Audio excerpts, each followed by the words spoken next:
Here these NFL people go again with lack of recognition for Brian Thomas Jr. And they're doing him the same way they did Fred Taylor. I'm going to tell you why it bothers me so much here on this edition of Locked On Jaguars.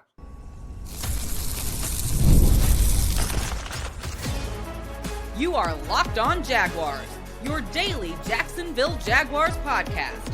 Part of the Locked On Podcast Network, your team every day. It is your team every day here on Locked On Jaguars. We thank you for making us your first listen.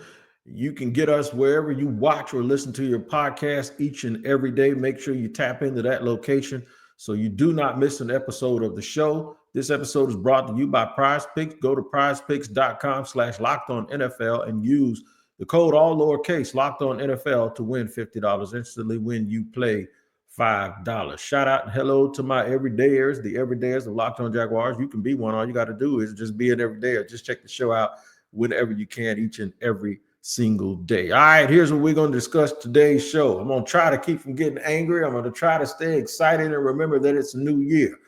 But here's this blame game in the media going around and saying, well, Jacksonville's just a small market. I'm going to tell you the obvious and why that doesn't fly when you don't give players credit. Do your damn job. That's what you need to be doing. These people don't ever stop when they want to point out something negative, but whenever it's something positive, they always go, well, we didn't see it because it was in a small market, whatever. All right, Fred Taylor is a Hall of Fame finalist, top 15. He should have been in, but guess what? We're grateful that he's back and someone is finally acknowledging and making sure that they take a longer look at that. And that's why I'm going to get to what I'm going to talk about in the first segment, that Brian Thomas Jr. is getting Fred Taylored. What do I mean by getting Fred Taylored? I'm not going to sit there and act like my man 28 didn't have a great career. Isn't having a whole lot of success. I'm not going to pretend that he isn't having a whole lot of success right now with his media career with the Pivot Podcast. Shout out to Fred on the Pivot Podcast. Me and Fred supposed to been got together and did a show. For some reason, we can't ever get it lined up, but I'll put that on me more than anything else because the last time I saw him, he told me exactly what to do, and it's just that it doesn't really jive with my schedule sometimes, but I'm going to get it figured out, man, and, we're going to get Freddie on here, but we're going to talk about him, and he knows I've done this before. I did it with WTOV with my man, our brothers over at our Techno-owned station here at Channel 12. I went and I made a plea. It was about 2 minutes long, and I've been telling people for a long time that Fred Taylor needs to be a Hall of Famer. Why am I bringing this up right now? One, it needs to be talked about, but Brian Thomas Jr., the fabulous rookie from the Jacksonville Jaguars, there's no doubt that Brian Thomas Jr. should be getting some recognition or more recognition. Now, he was named a Pro Bowl alternate. I'm sure he's grateful, and I'm sure he's going to end up playing in the game because I'm sure somebody that maybe will opt out, maybe Nico Collins or somebody like that will opt out, or maybe that someone who is continuing to play in the AFC has a whole bunch to keep playing for, and they're not going to. You ain't gonna get nobody from Kansas City, I don't think. Maybe Baltimore. If Baltimore's still around, Zay Flowers will be out of it, and they'll let Brian Thomas go and represent the Jaguars. Why is this important? People saying the Pro Bowl isn't the same. Go look at Trent McDuffie's contract situation. He's been an All-Pro. He hasn't been a Pro Bowler. They're saying that it could get him up to maybe $3 million extra, basically contractually, if he was put in the Pro Bowl. Don't tell him it doesn't mean anything. When's the last time you did something at a superlative level and no one wanted to give you credit for it, and all they could blame is, nobody knows. I don't care who knows. You're supposed to know if you're a voter and if you're in the media. Let me tell you what Brian Thomas Jr. has done. He's had 80 receptions, 1,179 yards, and 10 touchdowns, and averages 14.7 yards. He's done that primarily in a lot of games where Trevor Lawrence wasn't even there. He's also done that in games where this team hasn't been able to run the football. He's done that in a lot of games where this team has not had time of possession. He's done it in a lot of games where they did not have Christian Kirk and they did not have Gabe Davis. Sometimes they have Gabe Davis even when Gabe Davis was there, but that's not here or there. He's done that when Evan Ingram has missed a boatload of games also. He's also done it in a season full of turbulence here in Jacksonville that's probably going to lead to a whole bunch of changes, right? And if they don't change the GM, ironically, it might be because the GM picked him with the 23rd pick, and the dude is, in my opinion, one of the 10 best receivers in the National Football League right now, and he ain't number 10. So the reason I'm making this stink, and folks can sit here all day and tell me, come on, Wig, it's early, man. They'll get to it. That's one of the things out here. Well, they ain't winning enough games. I want y'all to go tell me how many games Myles Garrett won. And I know it's not apples to apples. And I know Myles Garrett has been doing that thing. And I know Myles Garrett ain't considered one of the 10 best. He is considered the best edge rusher in the league. And he's a Hall of Famer with a bullet. But I don't want people to be able to situationally use the team's record as a reason. I'm going to tell you why, because they didn't do it with Fred. When the Jaguars went 15-3 that year, ain't nobody cared that Fred was on a team that should have went to the Super Bowl and only lost 3 games to one team. You see where I'm coming from? We cannot allow this. Sometimes you got to stand up and make noise. Sometimes you got to bang on a drum and stand on the table and jump up and down and tell folks exactly how wrong they are for what they're doing. Because if you don't, they're going to keep doing it over and over and over again. And here we are, almost 25 years past these prime days that I'm talking about, or at least 20 years past a lot of the prime that I'm talking about, with these dudes running around on the field and getting their accolades and not being able to get their flowers. See, it ends up hurting them contractually, financially. It probably just hurts their feelings that people who watch the game for a living don't acknowledge them properly. But it also hurts them this way. All we hear from people that didn't even watch Fred Taylor play or are all driven by stats and numbers and metrics, all we hear him say, he only been to one Pro Bowl. He was never the best in the league. He was never one of the 2 best in the AFC. That I'll argue with. I will argue with that every day of the week.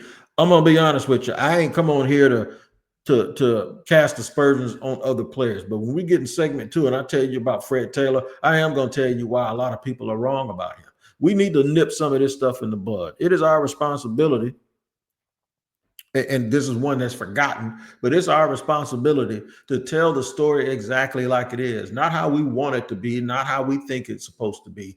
Tell exactly what it is. And there are a bunch of people right now that are 22, 23 years old that never saw Fred Taylor in his prime, that will sit and hear excuses for why he has not been put in the Hall of Fame yet.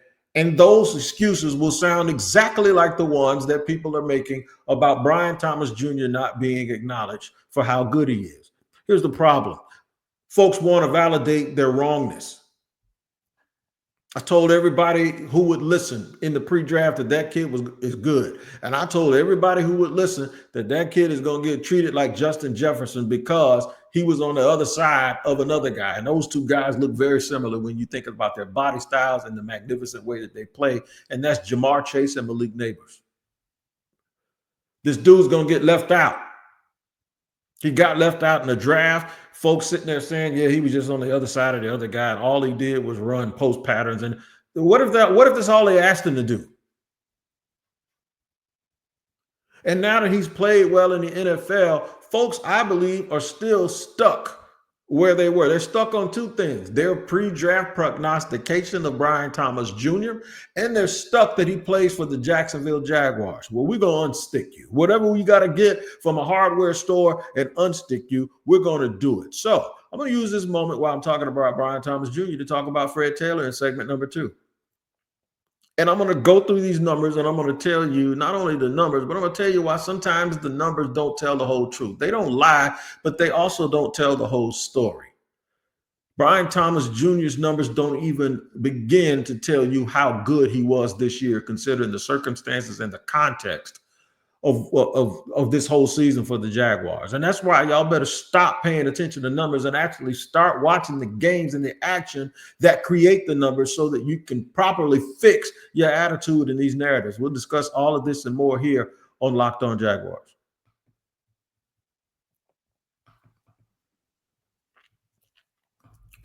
Today's show is sponsored and brought to you by Prize Picks. That is right. Prize Picks is our sponsor for today, and it's playoff time. And if you're like me, you want to make the most of these final weeks of football action. That's where Prize Picks comes in. If you love football and want a chance to win real money watching the games, Prize Picks is the place for you. It's the best way to turn your sports opinions into cash with daily player projections. It's all about more or less. That's what it is, and nothing more on player stats like total passing yards or rushing touchdowns. And it's all for a shot to win up to 1,000 times your money. You can make your picks in less than 60 seconds. And whether you're looking for a flex play to boost your payout or want to cash out quickly, Prize Picks has got you covered. Been playing for a long time, man, and I have had a lot of success with Prize Picks. You know the game. Go ahead and get into it. Here's a special offer for Locked On NFL listeners. Download the app today and use the code Locked On NFL to get $50 instantly after you play your first $5 lineup. That's Prize Picks. Run your game. Today's show is also sponsored and brought to you by BetterHelp. What do you want your 2025 story to be? Every January brings a new chapter, 365 blank pages waiting on you to fill it. If there's a part of your life you want to rewrite a plot twist you've been craving, why wait? Life isn't just about fleeting resolutions. It's about taking control and becoming the author of your own story. Right on. Think of therapy as your personal editor, helping you craft the life you deserve. It's not just for crisis situations. Therapy can help you develop healthier coping strategies, improve your relationships, and empower you to be the best version of yourself. Whether you're facing a challenge or just looking for personal growth, therapy is a powerful tool to help you guide your journey. Whether it's learning how to set boundaries or tackling stress in new ways, therapy can help you develop skills for a better tomorrow. Even if you've never tried therapy, the benefits are clear. Finding someone to talk to and gaining fresh perspectives can make all the difference in how you navigate life's ups and downs. Write your story with BetterHelp. Visit BetterHelp.com/lockedon today to get 10% off your first month. That's BetterHelp, HELP.com/lockedon.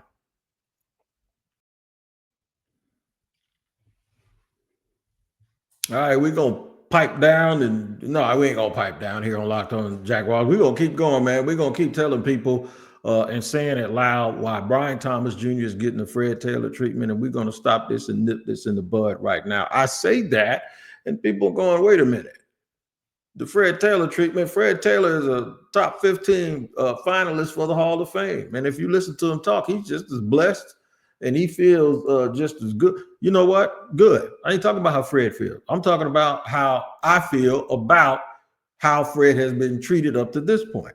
And Brian Thomas Jr. would be very, very fortunate to be a top 15 finalist in the Hall of Fame. I mean, that would put him in the company of guys who have been there before. Maybe had to wait, like Torrey Holt, Reggie Wayne, guys like that. Those are very, very good players. I think Andre Johnson even maybe had to wait a little bit. I don't know if he's first. He might have been first ballot. But there have been a lot of wide receivers that have had to wait.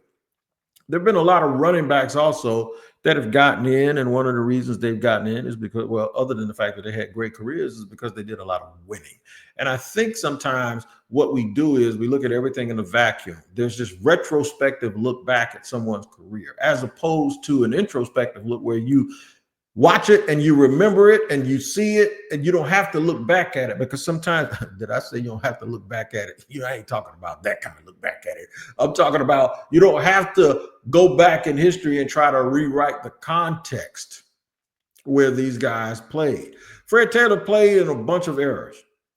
I ain't trying to call my man old, but he actually he did. Fred played when the wide receivers were catching all of these balls, and then he played in a little bit of the running era where you still had to run the ball a lot. And you had two running backs, and I'm gonna show y'all. I'm gonna give y'all an example. Y'all think watching Detroit right now when you see their two running backs, when you see 26 and 5 up there.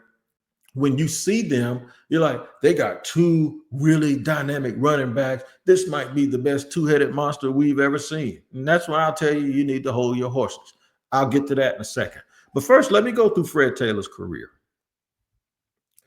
2,534 carries for 11,695 yards, 66 touchdowns. Here's where I want to get you. This is where I gotta hit you with this part. He also has 290 receiving yards for 8 touchdowns with 2,300 yards. So you're talking about a dude that basically has about 14,000 yards and 74 touchdowns in his career. But I think it gets deeper with that. Fred averaged 4.6 yards a carry.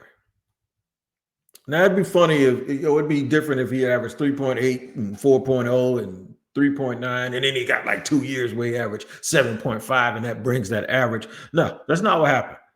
In 9 out of Fred Taylor seasons where he played double-digit games, like he has 3 years where he didn't, and that was 2001 when he basically tore the growing muscle off of his pelvic bone. That's very painful because I did it in the military and I was on profile, couldn't walk upstairs or get in and out of a car for 3 months. I understand that injury.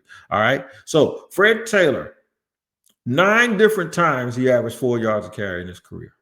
9. 1, 2, 3. I got to make sure I'm right with my math because it might, in fact, I'm wrong. It's 10. 10 seasons. 9 of those seasons, he played double-digit games. In 8 of those seasons, he averaged 4.6 yards a carry or better. 8 different times. That means he is the model of consistency. That means every time you give him the ball, it's 2nd and 5.5. If you give it to him again, it's 3rd and less than a yard. That's incredible. That is incredible. Fred Taylor was called Fragile Fred by a friend of mine who is no longer with us, but I have to mention it. We lost him in the past year. David Lamb, a former radio colleague of mine, Uncle Dave, everybody knows him in Jacksonville. He's like a legend.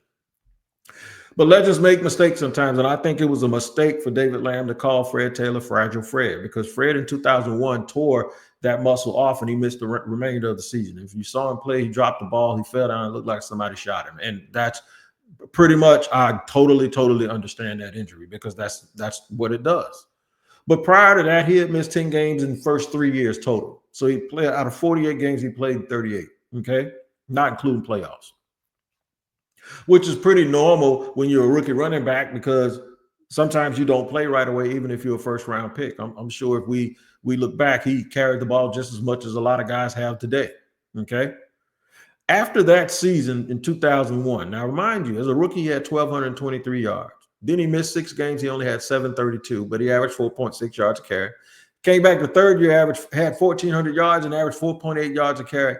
The year after that, he got hurt. So the Fragile Fred thing kind of bothers me because Fred Taylor in his career had 10 seasons where he played double-digit games.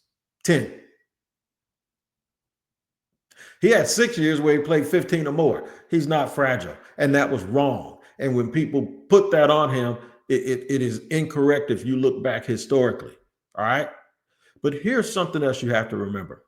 Fred Taylor in 2004 had 1,200 yards. The following season, he fell short. He had 787, but he got banged up. That's the year they drafted Maurice Jones-Drew. Now, this is where I told you I was going to tell you that that is not the best duo or nowhere close to being the best duo you've ever seen.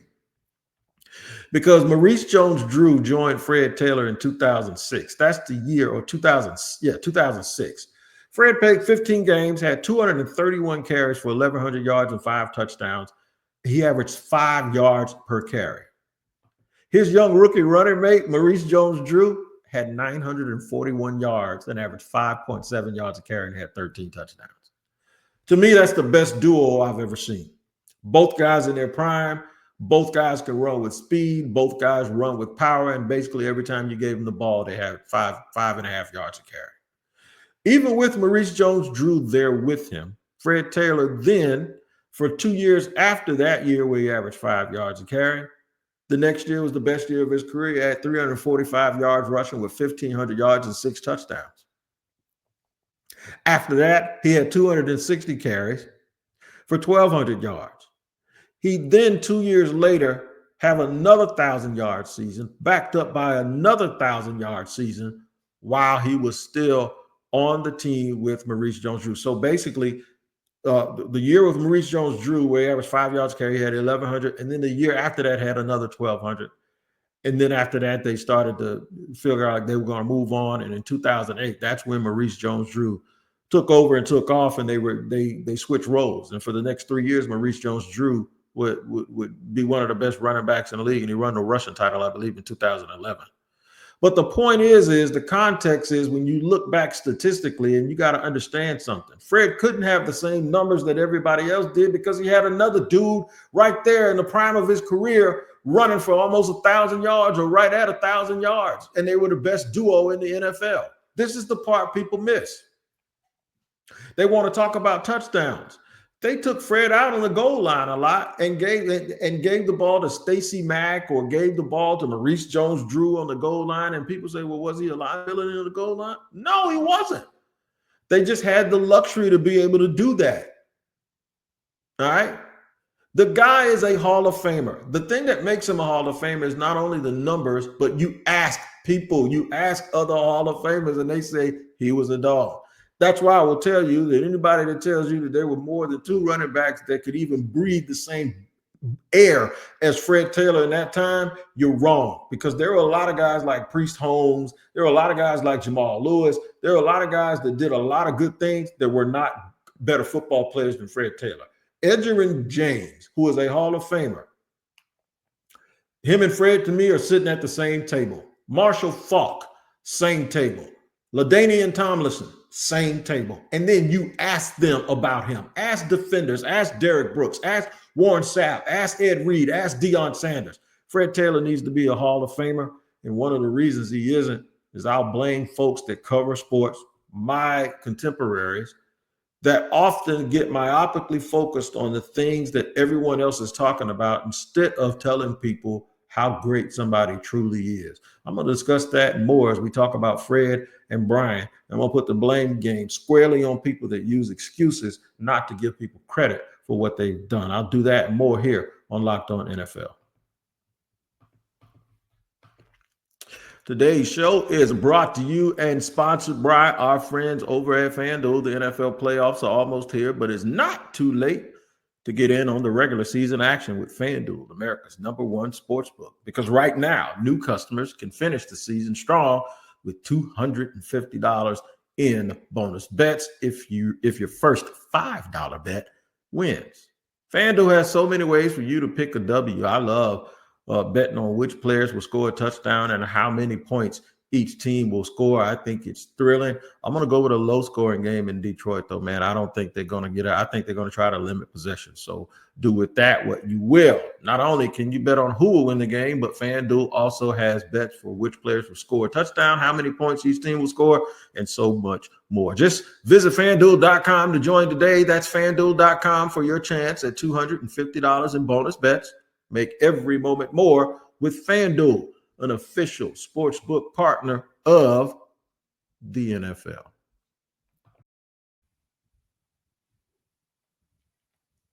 All right, Locked On Jaguars here on a Friday before the last game. Got to go ahead and mention the game before I get to the blame game that I'm talking about. The Jaguars play their season finale for the 2024 season. They go up to play the Indianapolis Colts.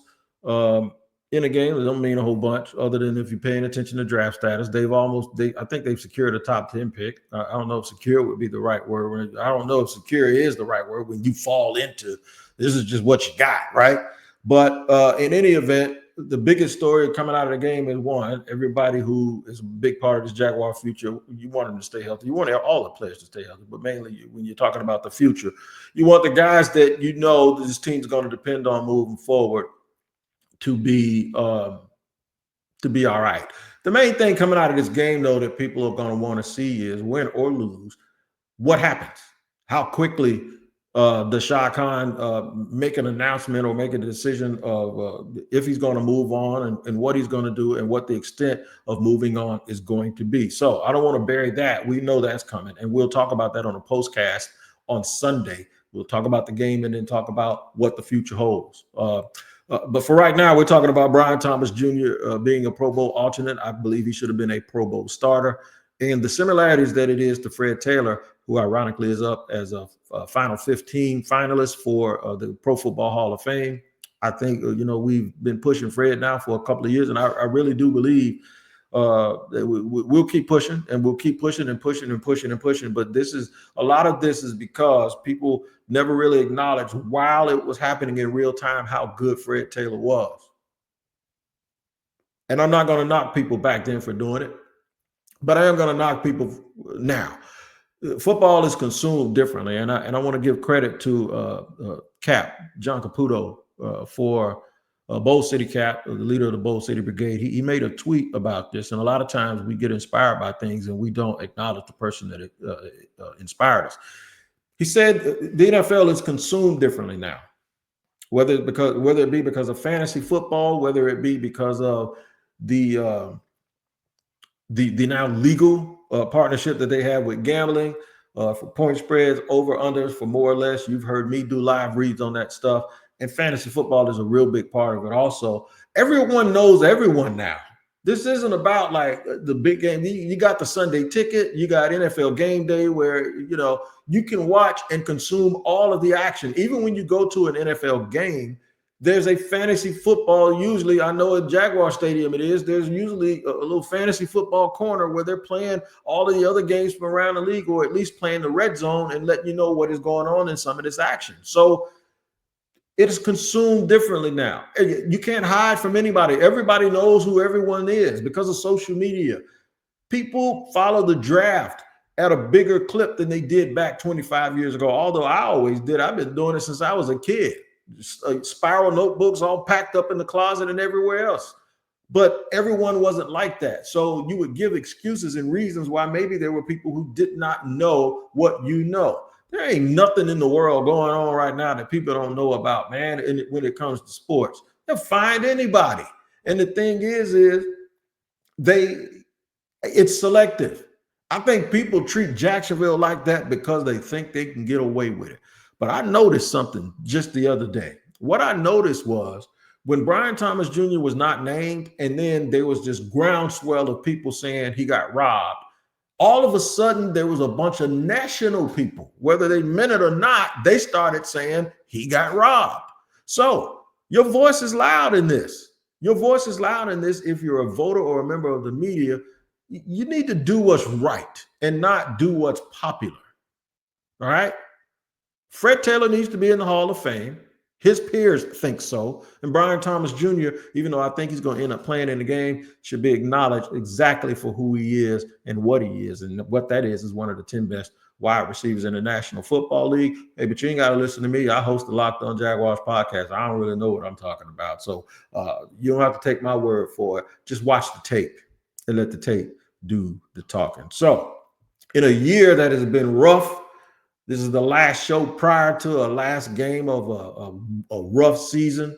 I expect watching this game is going to be rough. I wanted to put some positivity on this and tell you to join us each and every day for Locked On NFL. There's a double dose of Locked On NFL. The first is with the madman Tyler Rowland. He'll hit you with a double shot of espresso early in the morning, and then you can slide by, get a little tape up in the barbershop and hear exactly what my spin is on the NFL. And we both use the help of local experts.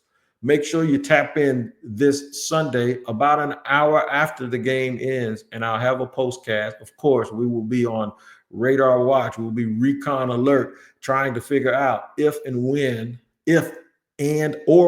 Doug Peterson, Trent Baalke, those guys hear anything about their future when it comes to Jacksonville Jaguars on the Shad Khan. So make sure you tap in this weekend. We'll see you. Have a good time. Enjoy the last Sunday. You'll see the Jaguars play. It's been a rough season, but it's still been a season. So hopefully we can get you going in the off season too after that postcast and start talking about the future of this football team that we hope is a little bit brighter than it was this year. All right, man, make sure you catch me Sunday for the postcast. I'm Tony Wiggins with Locked On Jaguars. Take care of each other, and we'll do the same.